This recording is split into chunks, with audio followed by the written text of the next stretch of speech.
Okay, so you know how sometimes you're writing something or maybe even just talking, Yeah. and you get this feeling like something's off? Oh, totally. Like something's not quite right. Yeah, exactly. And 9 times out of 10, it's a grammar thing.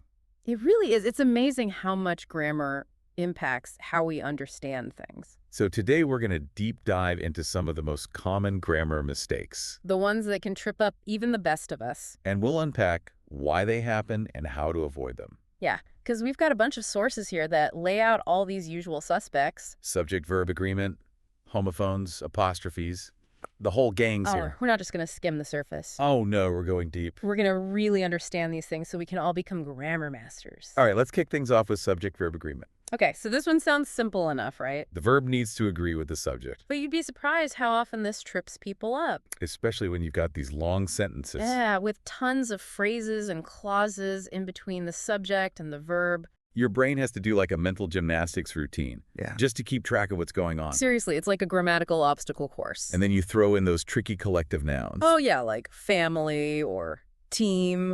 And it's like, wait, is it the family is going or the family are going? Right, it gets confusing fast.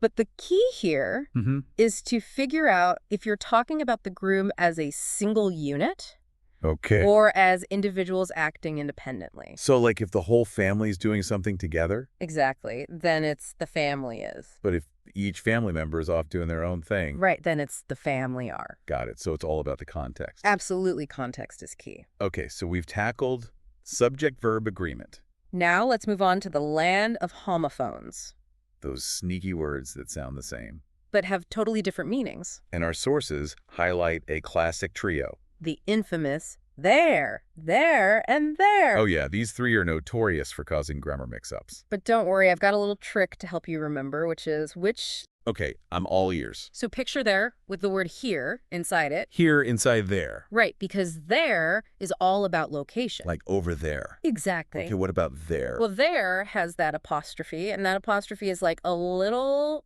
wink. A wink? It's signaling to you that it's a contraction Yeah. of they are. So there equals they are. You got it. And then there's there. Ah, yes, the possessive one. Right. Think of the I in there as standing for item. Oh, so it's about ownership. Exactly. There is used when something belongs to them. Okay, I think I can finally keep these three straight. I have faith in you. All right, moving right along, let's talk about apostrophes. Those little punctuation marks that can cause so much trouble. And our source points out a very common mistake. Using apostrophes to make plurals. Like the cats are playing. Ugh, that hurts my ears just hearing it. It's a crime against grammar. I know, but here's the thing. Okay. Apostrophes actually have two main jobs. 2 jobs. Okay.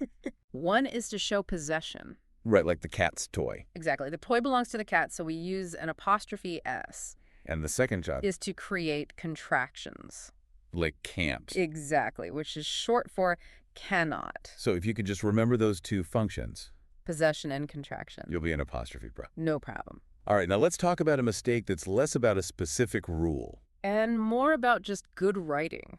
The dreaded run-on sentence. Ah, yes, the sentence that just keeps going and going. Like a marathon runner with no finish line in sight. It can be so overwhelming for the reader. And our source gives a great example. I love reading. I can spend hours with books. It's just one long breath. No punctuation to give the reader a break. But the solution is actually pretty simple. Just break it down. Yeah. Use periods, semicolons, or conjunctions. To create shorter, more manageable sentences. Trust me, your readers will appreciate it. Much easier on the eyes.